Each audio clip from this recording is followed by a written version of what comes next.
오늘 우리에게 주신 하나님의 말씀 보도록 하겠습니다. 오늘 우리에게 주신 하나님의 말씀은 마태복음 5장 17절에서 20절까지 말씀입니다. 마태복음 5장 17절부터 20절까지 말씀입니다.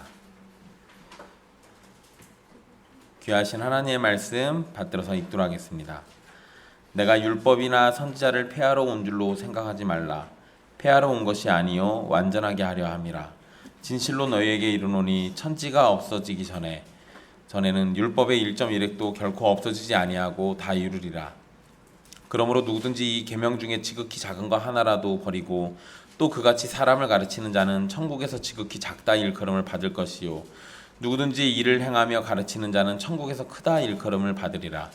내가 너희에게 이르노니 너희 의가 서기관과 바리새인보다 더 낫지 못하면 결코 천국에 들어가지 못하리라. 아멘. 이 말씀은 살아계신 하나님의 말씀입니다.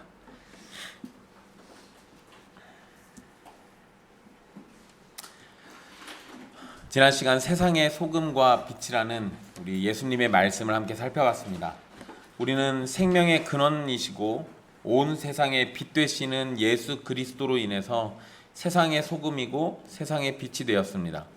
예수 그리스도의 이름 안에서 부름을 받은 모든 성도는 세상의 생명을 전하고 어두운 세상을 밝히는 역할로 살아가는 사람입니다. 예수님의 말씀을 따라서 세상의 소금과 빛으로 살아가는 여러분이 되십시오.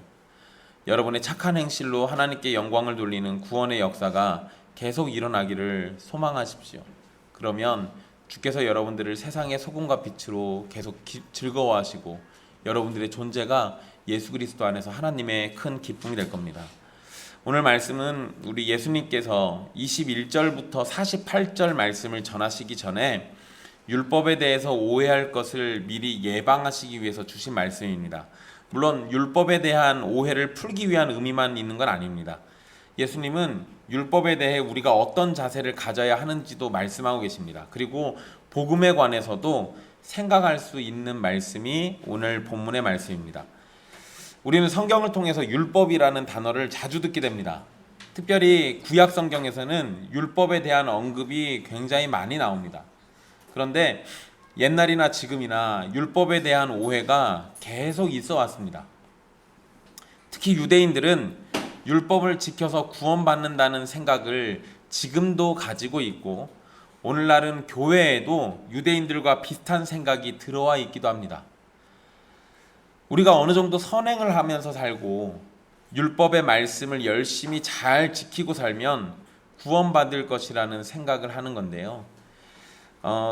대다수의 교회는 예수님을 믿어서 구원받는다라는 사실에 동의합니다. 그리고 당연히 그렇게 고백도 합니다. 그런데 그 말 말고도 어떠한 선행이나 행실로 인해서 구원을 확정짓는 듯한 그러한 말들을 거침없이 하기도 합니다. 그러니까 믿음으로만 구원받는다라는 것을 많이 고백한다 할지라도 실제적으로는 이 율법으로의 구원을 은연중에 이야기를 하고 있거나 또는 그러한 생각들을 마음에 품고 있기도 하다라는 겁니다. 교회 봉사를 열심히 하고 주일날 예배 출석 잘하고 목사님 말씀에 순종하면 구원받을 것이다, 이런 생각이 우리 안에 자리 잡아서는 안 되는데 너무 슬픈 현실은 많은 교회가 이런 거짓에 속고 있다는 겁니다. 그렇다고 해서 여러분 교회 봉사를 하지 말고 주일날 예배 출석을 잘 안 해도 되고 목사의 말은 그냥 귓등으로 듣고 이래도 된다는 건 아니죠. 혹시 오해할까봐 제가 방금 뜨끔해가지고 해드린 얘기예요. 그런데 방금 한 이런 것들을 해야만 구원받는다는 분명히 아니잖아요. 그런데 많은 사람들이 이걸로 구원받는 것처럼 착각들을 많이 한다는 거예요. 우리가 구원받는 것은 오로지 예수 그리스도를 믿음으로 구원을 받습니다. 하지만 그렇다고 율법이 전혀 필요 없는 것도 아니에요. 예수님께서 21절 이후로 하신 말씀은 자칫 율법을 공격하고 새로운 율법을 제시하는 것처럼 오해할 수도 있습니다. 그런데 예수님은 분명 율법을 제대로 알려주고 계신 거고 그 율법이 여전히 우리에게 필요하고 유효하다라는 사실을 알려주시려는 겁니다. 그래서 우리가 21절 말씀 이후의 내용들을 살피기 전에 오늘 본문의 말씀이 어떠한 의미인지를 잘 이해하고 받아들이는 게 우리에게 굉장히 중요하다는 거예요. 17절에서 예수님은 자신이 율법이나 선지자를 폐하러 온 것이 아니라고 말씀하셨습니다. 신약 성경에서 율법과 선지자라는 표현은 이 모세와 선지자라는 표현과 함께 자주 사용되는데요. 율법이나 모세는 모세오경을 의미하고 선지자는 나머지 구약성경을 의미합니다. 즉 17절 말씀은 예수님께서 구약성경을 없애려고 오신 것이 아니라 완전하게 하려고 오셨다라는 것을 말씀하시는 겁니다. 물론 예수님이 활동할 당시에는 구약성경이라는 그런 단어나 표현은 애초에 없어요. 그러니까 지금 우리 시대에 구약성경, 신약성경 이렇게 구분을 지으니까 우리가 이렇게 이해하고 있는 거지. 근데 이거를 그냥 예수님 당시로 이해하자면 이 당시에는 그냥 성경인 거예요. 그러면 내가 성경을 폐하러 온 게 아니다. 오히려 성경을 완전하게 하려고 왔다라고 이야기하시는 거죠. 그러니까 이 개념이 어떠한 의미인지를 생각해 볼 필요가 있다는 거예요.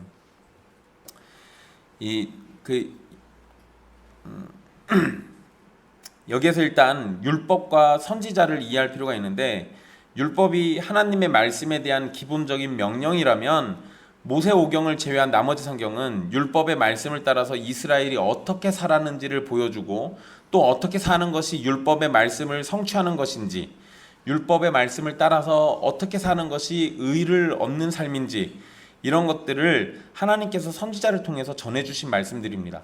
그러니까 구분이 약간 돼요.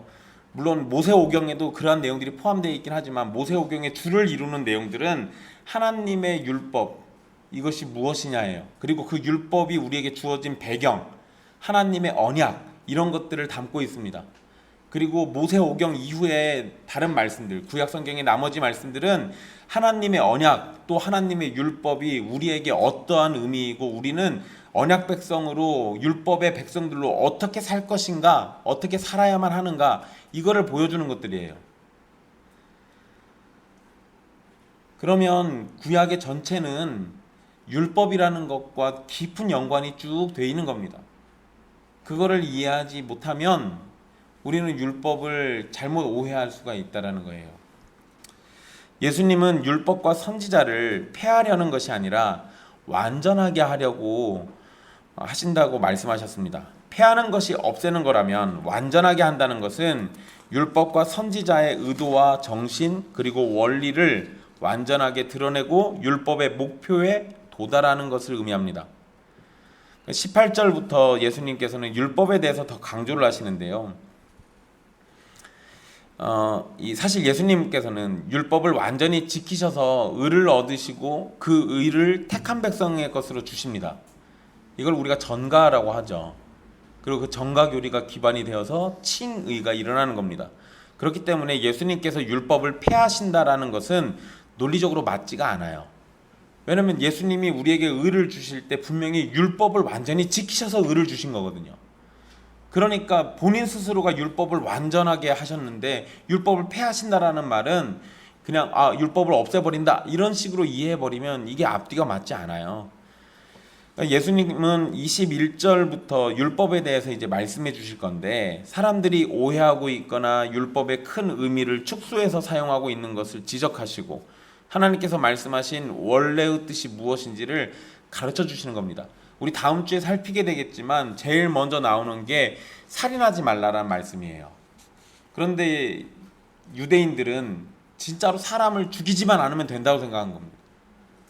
그러니까 예수님은 거기에서 멈추지 않죠. 아니 그거 말고도 그 살인의 기본이 되는 분노, 또 욕설, 이 모든 것들이 다 살인에 준하는 거라고 얘기하시는 거예요. 나머지들도 잘 보십시오. 그냥 사람들이 겉으로만 이해하고 판단할 것을 예수님은 그 중심에 있는 내용으로부터 끄집어내서 얘기를 해요. 유대인들은 그냥 행위에만 집착했다면 예수님은 그 행위를 행하는 마음의 상태에 집중하고 계세요. 그러니까 하나님의 본래 의도는 단순 행위가 아니라 그 행위가 벌어지는 그 마음의 상태로부터까지 다 관심을 두고 있다는 거예요.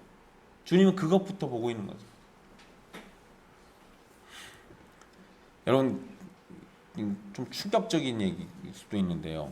제 고등학교 때 되게 그 양아치 같은 친구가 하나 있었어요. 근데 그 친구가, 이거 제가 전에 한번 얘기 드린 적이 있긴 해요. 그 친구 어머니가 그 친구 때문에 학부모회 이런 걸 막 열심히 하셨거든요.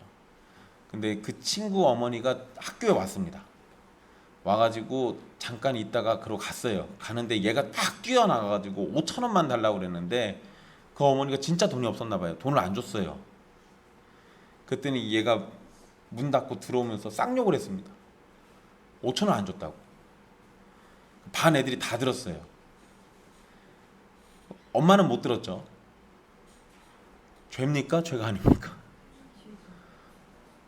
당사자는 못 들었는데요? 누가 봐도 이건 다 죄예요. 아니, 엄마에 대한 사랑이 없고 존경이 없고 애정이 없으니까 아무렇게나 진짜 남을 대하듯이, 아니면 남보다 더 못하게 그렇게 욕설을 하는 거 아니에요. 그럼 누가 봐도 죄인이죠. 근데 엄마는 듣지 못했어요. 그래도 죄예요. 그러니까 하나님이 죄를 집중하실 때 보통 사람들은 그냥 나타나는 현상, 그러니까 실제로 어떤 행위가 일어날 때 그거를 범죄로 봅니다. 또 우리나라 실정법도 그래요. 내가 누굴 죽여야지 이렇게 마음으로 생각한 거는 처벌하지 않습니다. 실제로 내가 그걸 행동에 옮겼을 때 그때 범죄가 성립되는 거예요. 그런데 주님은 그렇게 얘기하시지 않는다고요. 누굴 죽이려는 마음, 누구를 욕하는 그 마음의 상태부터 주님은 이미 심판의 대상으로 여기고 있는 거예요. 그러니까 율법에 대해서 사람들이 굉장히 오해하고 있다라는 것을 주님이 지적하고 계신 거예요. 율법 자체가 무슨 문제가 있어서 완전하게 해야 하는 것이 아닙니다. 예수님이 율법을 폐하러 온 게 아니라 내가 완전하게 하러 왔다라는 것은 율법을 새롭게 만들어 주셔가지고 그리스도의 율법으로 완전하게 한다, 여기에 목적이 있는 게 아니라 애초에 율법은 완전해요. 누가 주셨기 때문에? 하나님이 주셨기 때문에 처음부터 완전한 거예요. 문제는 율법을 이해하는 사람들이 문제인 겁니다. 온전히 깨닫지 못해서 이미 완전한 율법과 선지자에 담긴 가르침을 받아들이지 못하고 있었던 것이에요. 이게 문제인 거죠. 그래서 주님은 그 완전한 율법의 본래 의도가 무엇인지를 우리에게 다시금 알려주시는 거예요. 제가 제 친구 얘기해가지고 좀 그러죠. 근데 제가 교통사고 났을 때 그 친구가 저 병문안 왔습니다. 20년 만에 만났어요. 근데 그 친구가 제 병상에 침대를 붙잡고 기도하더라고요. 예. 제가 충격받았어요. 걔 교회 다닌대요. 제가 목사라니까 와가지고 기도 열심히 해주고 갔어요. 충격받았어요. 내가 알고 있는 애는 저럴 리가 없거든. 제가 병상에 있으면 와가지고 제 거 관물대랑 다 털어가지고 돈을 훔쳐가는데 와서 기도하고 할 줄 몰랐습니다. 네. 주님의 은혜는 누구든 바꿀 수 있어요. 네.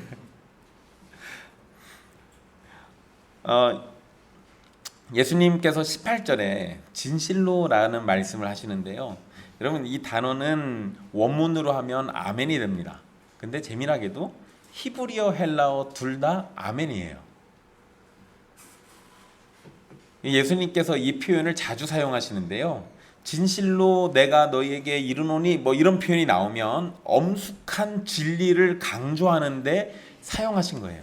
그러니까 예수님이 만약에 진실로라고 얘기하시면 아주 중요한 얘기를 하시는 거죠. 예수님은 율법의 1.1획도 절대 없어지지 않을 것이라고 말씀하셨습니다. 천지가 없어지지 않는다면 율법도 절대로 없어지지 않습니다. 천지가 없어지는 사건은 언제 나와요? 요한계시록 21장 1절에 나옵니다. 그러니까 한참 뒷 얘기죠. 근데 여러분, 어쨌든 그거는 진짜 최후의 심판날 있을 일인데 그때가 오기 전까지는 율법은 절대로 없어지지 않는데요. 지구 최후의 날이 올 때까지 율법은 항상 유효하다는 겁니다. 물론 구약 성경을 문자 그대로 계속 지켜야 한다는 건 아니에요. 하지만 구약 성경의 가르침은 예수 그리스도 안에서 성취되고 성도에게 계속해서 하나님의 뜻을 알게 하는 경건의 도구로 사용됩니다. 예수님은 19절에서 계명 가운데 작은 것 하나라도 버리면 안 된다라는 사실을 강조하십니다. 당시 랍비들은 가벼운 계명 그리고 무거운 계명을 구분해 가지고 가르쳤어요. 예를 들면 10계명의 첫 번째 계명에서 네 번째 계명까지는 큰 계명입니다. 이거는 반드시 지켜야 돼요. 또 11조를 바치는 것과 같은 것은 작은 계명이에요. 그러니까 이런 식으로 구분을 지어가지고 큰 계명, 작은 계명 이렇게 나눴습니다. 그래서 큰 계명은 반드시 지켜야 하고 작은 계명은 중요하게 생각하지 않았다라는 겁니다. 물론 안 지키는 건 아니에요. 작은 계명까지도 열심히 지키기도 했습니다. 그런데 어떤 상황에는 얼마든지 바꿀 수 있다라는 거예요.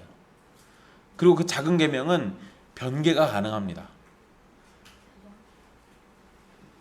그리고 그거를 악용해 가지고 다른 계명들을 무시하기도 합니다. 그래서 내가 11조 바쳤으니까 고르반 안 해도 되고 뭐 이런 얘기 나오잖아요. 그게 다 이것과 연관이 있는 거예요. 그건 나중에 다시 또 나오니까 다시 한번 얘기해 드릴게요. 예수님은 이 계명에 대해서 순종하는 자와 순종하지 않는 자를 비교하시는 거예요.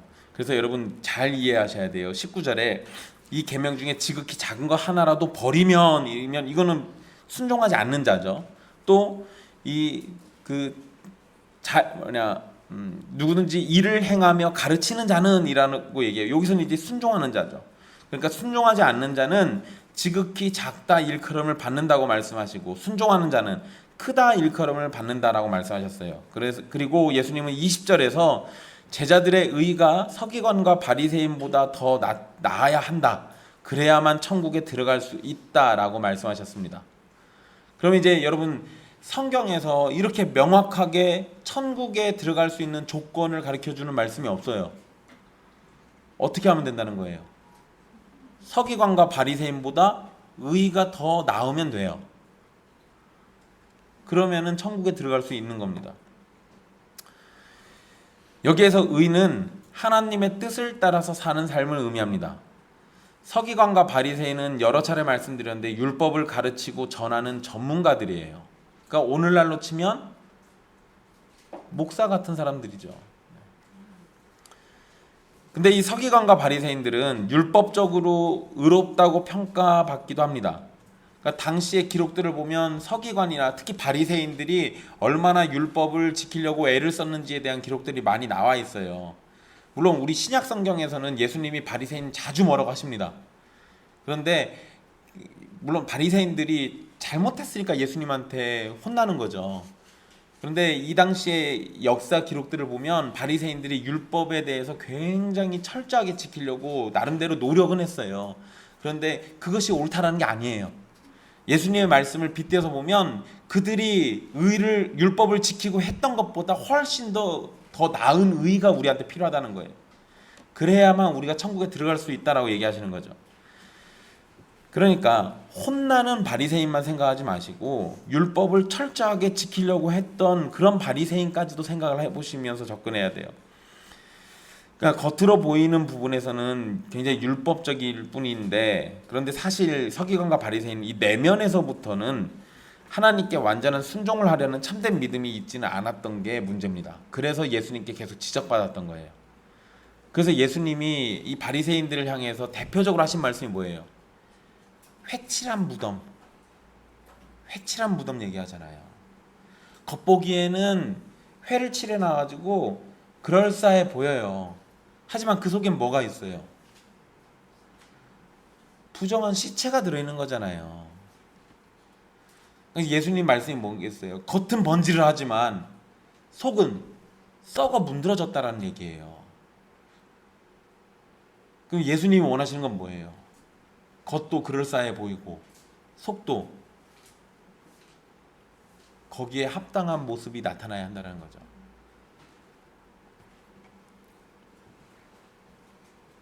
예수님은 우리에게 엄격한 기준을 제시한 겁니다. 너희 의가 서기관과 바리새인보다 더 낫지 못하면 결코 천국에 들어가지 못하리라. 서기관과 바리새인들은 유대인들의 지도자들이고 율법의 해석자이고 선생입니다. 그들은 율법에 있어서 의로움을 내세우는 사람들이에요. 그런데 그들보다 의에 있어서 더 나아야 한다는 것이 예수님의 말씀입니다. 그들보다 더 나은 의가 있어야만 천국에 들어갈 수 있다는 것이 예수님의 말씀이라면 이건 분명 천국에 들어갈 확실한 기준이 되는 거죠. 그런데 우리는 예수님께서 왜 오늘 본문의 말씀들을 제자들에게 말씀하셨는지를 생각해 봐야 돼요. 그냥 만약에 저 마지막 말씀만 딱 던져놓고 그 뒷얘기 안 하셨다고 생각해 보세요. 내가 너희들한테 말할 건데 너희들의 의가 서기관과 바리새인보다 훨씬 더 나아야 돼. 그래야만 천국에 들어가. 아니면 니네 천국 못 갈 거야.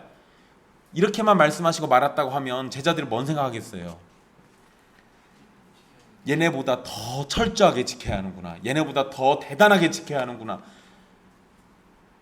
이런 생각은 하지 않겠어요? 그런데 거기서 끝나지 않고 서기관과 바리새인들이 한 말, 그러나 나는 너희에게 이렇게 말할 거야 라고 하면서 그 뒤에부터 21절부터 이제 율법에 대한 더 나은 의가 뭔지 얘기해 주시잖아요. 처음에 말씀드렸듯이요, 우리는 율법을 잘못 이해하고 있었던 겁니다. 제자들도 마찬가지였고 서기관과 바리새인들도 마찬가지예요. 예수님이 오셨을 당시부터 지금까지 계속된 율법의 잘못된 이해는 복음을 깨닫는데 큰 걸림돌이 되고 맙니다. 여러분, 율법이 무엇이라고 생각합니까? 율법. 그냥 유대인들처럼 구원받는 방법이라는 생각은 분명 잘못된 생각입니다. 물론 여러분, 율법을 완전히 지키면 구원받는 건 맞아요. 그런데 율법의 주된 목적은 구원받는 방법이 아니에요. 율법은 우리의 창조주이자 구원자이신 하나님을 기억하는 방편입니다. 율법은 하나님의 백성들이 지켜야 할 의무지만 그 의무를 했기 때문에 구원해 주신다고 생각해서는 안 돼요. 오히려 그 의무를 통해서 우리는 뭘 보게 되냐면 우리의 주인이신 하나님을 기억하는 거예요. 하나님께서 인간에게, 사람에게 처음으로 주신 율법이 뭐였습니까? 그렇죠. 동산 중앙에 있는 나무 손대지 말라고. 특별히 선악을 알게 하는 나무의 열매는 먹지 말라는 거였어요. 그러나 아담과 하와는 금지된 열매를 먹고 타락하게 됩니다. 그런데 이 부분에서 사람들이 착각을 하게 되죠. 선악을 알게 하는 나무의 열매를 먹지 말라는 명령에만 집착하니까 뭔 생각이에요? 에이, 그냥 처음부터 그런 열매 안 만드셨으면 죄를 짓지 않았을 거 아니에요. 이렇게 원망을 합니다. 여러분, 그 열매를 먹지 말라는 명령에만 집착하니까 그래요. 선악을 알게 하는 나무를 주신 거는 하나님의 은혜입니다. 왜냐하면 선악을 알게 하는 나무는 동산 중앙에 있었죠. 아담과 하와는 에덴 동산을 마음껏 다닐 수 있었고 에덴 동산에서 먹고 마시고 활동하는 것에 대해서 아무런 금지된 것이 없었어요. 모든 피조물을 다스리면서 마치 왕처럼 지냈습니다. 이렇게 왕처럼 지낼 수 있었던 것은 하나님께서 은혜를 베푸셨기 때문에 그랬어요. 동산 중앙에 선악을 알게 하는 나무를 두신 이유가 바로 이겁니다. 아담과 하와가 왕처럼 지내다가 하나님을 잊을 수 있기 때문에. 아담과 하와에게 은혜를 주신 하나님을 잊어버리고 자신이 진짜 왕이고 자신이 마치 하나님과 같다는 착각을 할 수도 있는 겁니다. 그러나 아담과 하와가 에덴 동산에서 왕처럼 지낼 수 있는 것은 은혜를 주신 하나님 때문에 그래요. 하나님의 은혜로 생명을 얻었고 다른 피조물을 다스리는 위치를 얻었고 음식을 얻었고 지낼 수 있는 에덴 동산을 얻은 겁니다. 바로 이런 은혜를 잊지 않게 하려고 선악을 알게 하는 나무를 두신 거예요. 모든 것을 할 수 있지만 할 수 없는 것이 하나 있다는 것은 우리가 하나님께 의존적이어야 한다는 사실을 기억하라는 겁니다. 하나님께 의존해 있을 때만 우리가 왕처럼 지낼 수 있다는 사실을 기억하라는 거예요. 하나님께 의존할 때만 에덴 동산이 기쁨의 낙원이 되는 거예요. 그거를 기억하라는 것이 바로 이 선악을 알게 하는 나무를 주신 이유입니다. 그런데 아담과 하와는 바로 그러한 은혜를 버리고 자신들이 하나님처럼 될 수 있다는 거짓말에 죄를 짓게 됩니다. 선악을 알게 하는 나무와 마찬가지로 율법은 우리에게 생명을 주시고 구원을 주시는 하나님이 계시다는 사실을 깨달으라는 겁니다. 율법 때문에 우리가 무거운 짐을 지고 옥죄고 매일매일 힘들고 어려운 삶을 살고 그게 아니라는 거예요. 율법의 진짜 목적은 우리에게 생명을 주시고 구원을 주시는 하나님이 계시다. 하나님이 계시다는 사실을 알게 되면 율법을 통해서 우리는 우리의 죄를 깨닫게 됩니다. 우리가 부족하다는 사실을 알게 됩니다. 우리가 하나님 앞에 죄를 지은 존재라는 사실을 분명하게 알게 됩니다. 그리고 우리는 하나님의 은혜가 아니면 영원한 심판을 받을 수밖에 없다는 사실을 알게 되는 거예요.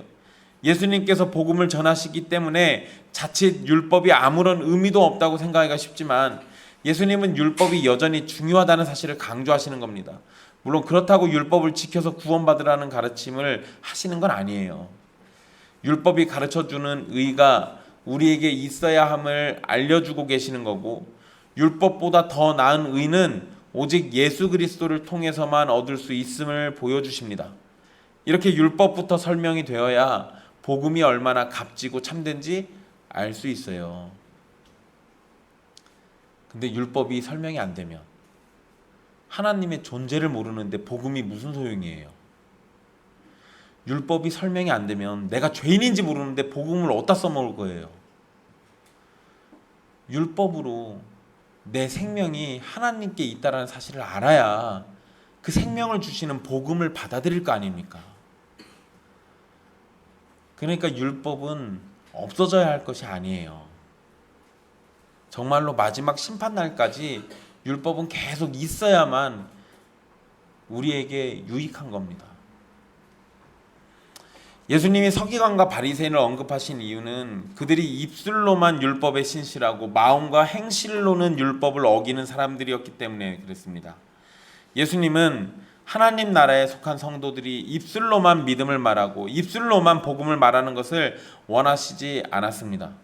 예수님을 따르는 사람은 말로만이 아니라 그에 걸맞은 삶을 보여줘야 하는 겁니다. 서기관과 바리새인은 자신들이 행한 일들로 의를 나타내고자 합니다.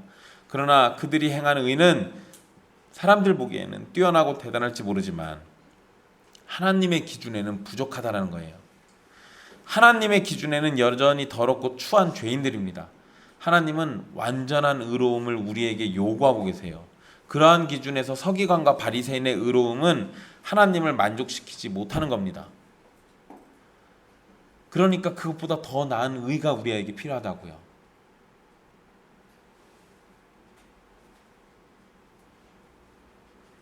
예수님께서 말씀하신 율법과 선지자를 완전하게 하신다는 것은 예수님의 가르침을 통해서 잘못 오해된 부분을 바로잡고 하나님의 본뜻을 전해주신다라는 의미가 있고, 더 중요한 의미로는 예수님을 통해서 율법과 선지자의 가르침이 완성될 것을 의미하는 겁니다.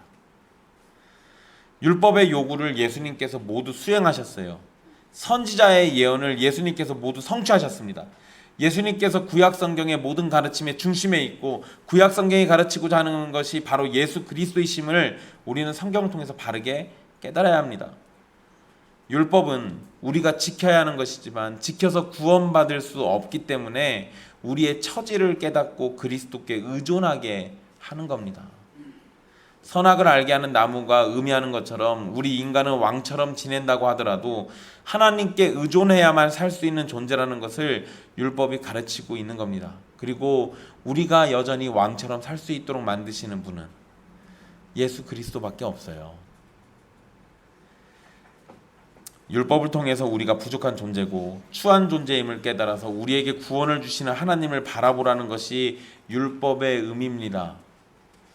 그래서 20절에 서기관과 바리새인보다 더 나은 의가 있어야 한다고 하신 것은 우리 보고 서기관과 바리새인보다 더 윤리적이고 율법적으로 살라는 것이 아니에요. 율법이 가르치는 참된 의미를 바르게 깨달아야만 된다라는 거예요. 율법을 넘어서 율법이 가르치고 있는 예수 그리스도를 보고 예수 그리스도를 통해서 예수 그리스도의 복음을 보라는 거예요. 그래야만 우리가 더 나은 의를 예수 그리스도 안에서 허락받게 되고 그래야만 천국에 들어갈 수 있다는 겁니다. 율법이 가르치는 참된 의미는 결국 뭐예요? 믿음으로 구원받게 된다는 겁니다. 죄를 범한 인간들에게는 어떠한 의도 존재하지 않고 스스로 구원에 이르는 선을 행할 만한 아무런 능력도 남아있지 않습니다. 인간은 자신의 힘으로 하나님의 영광에 이르지 못해요. 그래서 바울은 로마서 3장 23절 말씀처럼 모든 사람이 죄를 범하였으며 하나님의 영광에 이르지 못하더니라고 기록한 겁니다. 하나님의 영광에 이를 수 있는 유일한 길은 하나님께서 예비하시고 약속하셨던 여자의 후손, 곧 예수 그리스도를 믿는 겁니다. 율법과 선지자는 바로 예수 그리스도를 보내시는 통로입니다. 또한 하나님 앞에 우리가 죄인이라는 사실과 예수 그리스도를 믿음으로 얻는 구원을 설명하기 위해서 기록된 하나님의 말씀이에요. 거룩하신 하나님 앞에 타락한 인간이 용납되는 유일한 길은 예수 그리스도를 통한 길밖에 없습니다. 그래서 예수님은 본인을 뭐라고 그래요? 내가 곧 길이요 진리요 생명이니 나로 말미암지 않고는 아버지께로 올 자가 없느니라. 요한복음 14장 6절 말씀입니다. 그러니까 더 나은 의는 예수 그리스도에게 있어요. 서기관과 바리새인보다 더 나은 의를 가지고 천국에 들어갈 수 있는 방법은 오직 예수 그리스도를 통해 완전한 의를 전가받는 것 외에는 방법이 없는 겁니다. 이것이 복음이에요. 참되게 율법을 깨달으면 복음이 가르치는 예수 그리스도 앞으로 인도받게 됩니다. 이것이 지극히 정상적이고 성경의 가르침에 충실한 거예요. 그런데 유대인들은 이 뒤로가 안 된다고요. 율법을 통해서 우리가 여전히 죄인이구나. 그래서 약속하셨던 여자의 후손이 와야만 해결되는구나. 이거를 믿어야 하는데 여기까지 안 간다고요. 율법을 줬더니 뭔 생각한 거예요. 이거 지키면 구원받는다로 바뀌어버렸다고요. 실제로 율법 지켜서 구원받은 사람은 아무도 없어요. 21절부터 예수님은 율법에 관한 말씀을 이어가십니다. 그런데 이 말씀들을 통해서 우리는 다음과 같은 결론을 내리게 될 겁니다. 모든 사람은 죄인이다. 모든 사람은 하나님 앞에서 죄를 짓고 있다. 모든 사람은 스스로 구원을 얻을 수 없으며 그래서 자신을 구원해 줄 구원자가 필요하다. 만약에 21절부터 이어지는 이 5장 마지막까지의 말씀들을 쭉 읽고도 이러한 결론을 내리지 못하는 사람이라면 그의 영에는 성령님이 전혀 개입하시지 않는 거예요. 이 말씀들을 통해서 내가 죄인이구나, 내가 하나님 앞에서 계속해서 죄를 짓고 있구나, 나에게는 나를 구원해 줄 구원자가 없이는 소망이 없구나라는 걸 깨닫지 못하면 그 사람 정말로 구원이 없는 겁니다. 율법을 제대로 알고 제대로 배우면 하나님 앞에서 내가 죄인이라는 사실을 분명히 알게 되고 오로지 예수 그리스도만이 하나님 앞에서 의로운 사람임이 분명해집니다. 그리고 예수님께서 의를 전가해 주시지 않는다면 우리에게는 구원이 없는 겁니다. 그래서 율법을 참되게 안다면 예수 그리스도를 더욱 참되게 믿게 되는 겁니다. 또한 예수님의 가르침을 통해서 이미 구원받은 사람들은 하나님의 기쁨이 되는 성도의 삶이 무엇인지, 율법을 통해서 우리는 무엇을 배우고 무엇을 실천하며 어떻게 하나님께 영광을 돌릴지를 배우게 되는 겁니다. 그러니까 율법은 우리를 구원으로 인도하면서 동시에 구원받은 백성으로 어떻게 살 건지를 또 인도해 주는 중요한 역할을 해요. 그러니까 율법은 없어져야 할 것이 아니라 천지가 사라지기 전까지 영원토록 우리와 함께 있으면서 우리를 그리스도에게로 또 우리를 하나님의 기쁨으로 살도록 인도해 주는 역할을 계속하는 겁니다. 사랑하는 형제와 자매 여러분, 우리는 율법을 배워야 합니다. 성경을 통해서 하나님의 뜻을 배우고 하나님의 율법을 배우고 선지자들의 입을 통해서 선포하신 심판과 회복의 말씀을 배워야 합니다. 그리고 그 모든 것이 예수 그리스도를 가리키고 있다는 사실을 배워야 합니다. 하지만 단지 배우는 것에서 끝나는 것이 아니라 진실로 깨달은 진리가 나의 영혼을 살리는 진리가 되기를 바라고 진리 가운데 계신 예수 그리스도를 굳세게 믿고 의지하며 구원받게 되기를 소망해야 합니다. 예수 그리스도를 통해서 여러분이 서기관과 바리새인보다 더 나은 의를 얻게 되기를 소망하십시오. 예수 그리스도를 통해서 하나님의 기쁨이 되기를 또한 소망하십시오. 예수님이 가르쳐 주시는 율법을 통해서 하나님의 거룩한 자녀가 되기를 더욱 바라십시오.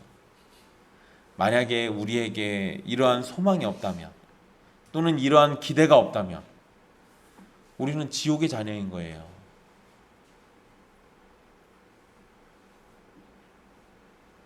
바리새인과 서기관보다 더 나은 의가 예수 그리스도 안에 있음을 알지 못하면 그냥 지옥의 자녀인 거예요. 내가 죄인이란 사실을 여전히 모르면 죄인이라는 사실밖에 남는 게 없습니다. 다음 주부터는 계속해서 율법에 대한 내용들을 말씀드릴 거예요. 총 6번, 6가지 예수님이 반증을 이야기해 주십니다. 저 내용들은 결국 다 동일한 거예요. 우리는 결국 하나님의 말씀 앞에 죄인이구나. 우리는 결국 죽어 마땅한 존재구나. 우리는 우리에게 생명 주시러 친히 구원하러 오시는 하나님이 아니고서는 답이 없구나. 이 사실이 여러분들에게 깨달음으로 찾아오고 여러분들에게 생명을 주는 말씀으로 찾아오게 되기를 간절히 바라겠습니다. 주 예수 그리스도 안에서 서기관과 바리새인보다 더 나은 의가 여러분에게 있기를 간절히 바랍니다. 기도하겠습니다.